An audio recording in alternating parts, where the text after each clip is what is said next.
Epilogue. The treasure chamber of Cleopatra's tomb was lit by a dozen wire light bulbs. The exit hole the doctor had cut in the roof had been repaired.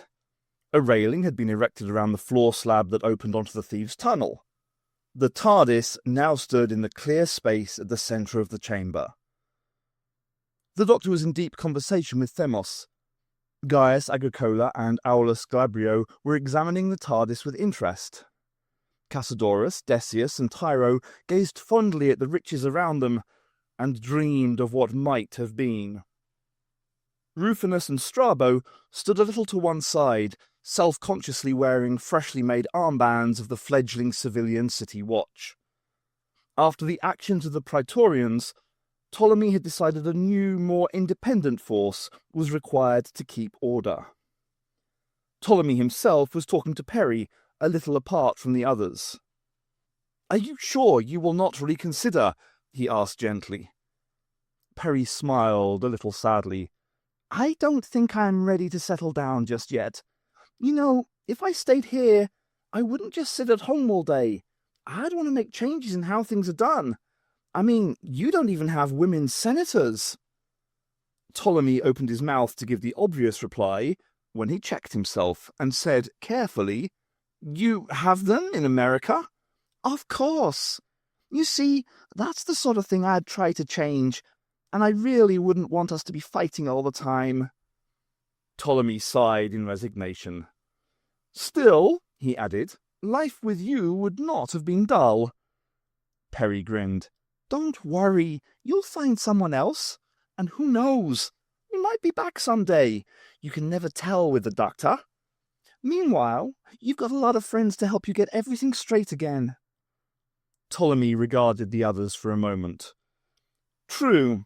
It is strange how circumstances have brought such varied people together. Perhaps this is a hopeful sign." Perry frowned slightly.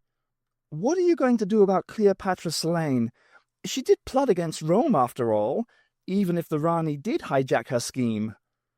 She will be returned to Alexandria when she has recovered from her ordeal, and I will take steps to limit her power. But there is hope. The experience has mellowed her, I believe, and she is less arrogant than before, and more open to new ideas." He smiled. "Well, we all must be so, of course, after what has happened." "A whole new world for you to explore," agreed Perry, "and half of it practically empty. That should keep you busy for a few years." "Yes, and having Themos head a group of scholars whose task will be to draw up a chart of the new stars to aid navigation. That'll keep him happy. At least he doesn't have to worry about the sun falling on him anymore. And you've got Glabrio and Agricola Senior to help you with administration for a while. What about the rest of Cassiodorus's gang?" Ptolemy smiled. "I must keep them busy at all costs. Otherwise, there's no telling what mischief they may get up to. How can I put their special talents to good use?" "We have a saying about setting a thief to catch a thief. There must be some really gruesome lowlives around here you could do without?" Ptolemy considered. "Yes, I believe there is something in that idea." The doctor was waving. "I think it's time to go," said Perry. "But you must have your parting gifts first." Ptolemy escorted her to join the others and took up a position in front of the TARDIS. "We are gathered here to bid farewell to two people who have given incalculable service to Rome in the few days they have been with us. They deserve, but have declined, a public triumph, and requested they be allowed to depart as they came, without ceremony. However, it is only fitting that they take some small gifts with them, in addition to our gratitude." His big face beaming, Strabo stepped forward carrying a small shield-like tray on which rested two objects.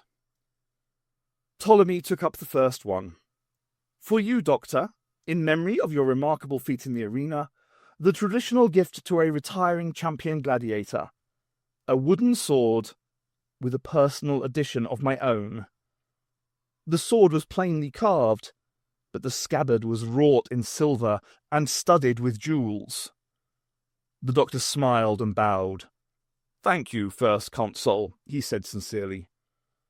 "And for you, Perry Brown, in memory of your remarkable transformation, which I have special cause to be thankful for, I have chosen this from my mother's treasures, which seems appropriate." It was a brooch in the shape of an eagle, made of gold, with turquoise wings and rubies for eyes. "Remember our strange first meeting when you look upon it," he added gently. "I will," Perry said, smiling, her eyes misty. They made their farewells and stepped into the TARDIS. The others stood back. The regular thrumming pulse of dematerialization filled the chamber, and the police box faded and was gone, leaving an empty space on the mosaic-patterned floor.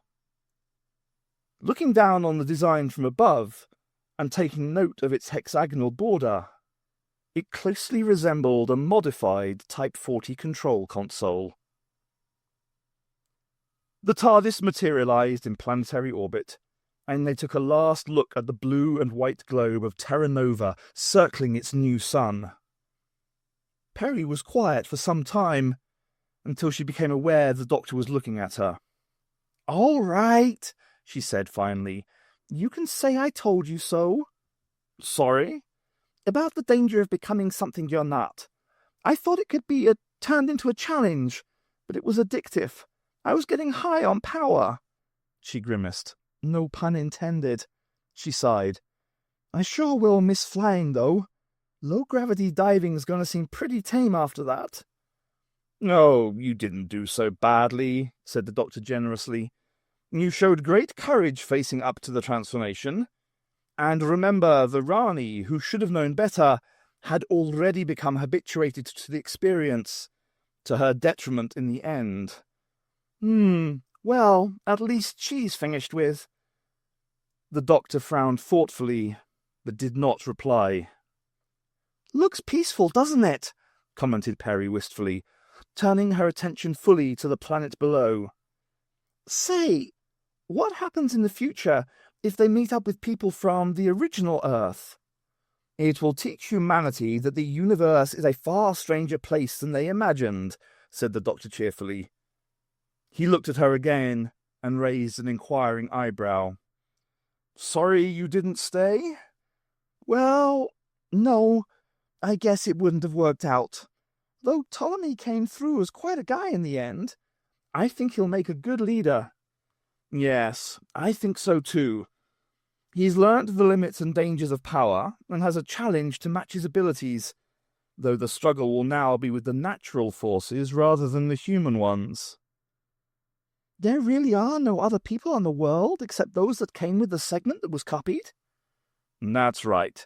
I gave Iam enough information to extrapolate from existing life forms, so as to stock the rest of the globe with basic flora and fauna, but not people."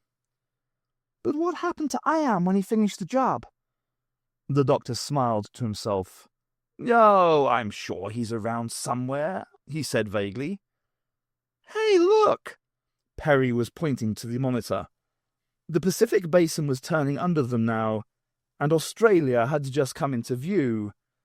"However, it's upside down!" exclaimed Perry. The Doctor flushed and gave an embarrassed little cough. "Just a minor error. These things happen. I didn't have much time, remember? Anyway, who's going to know, Perry smiled. "Yeah, who's going to know?" The TARDIS faded into the blackness of space and was gone. Tumbling along the same orbit it had occupied was another object that might also have been a blue police box. But then it, too, vanished. Terra Nova continued peacefully on its way. And infusing the bedrock of the world with his consciousness was Iam. And he sensed the life force flowing out across the globe around him, and he knew he would never be lonely again.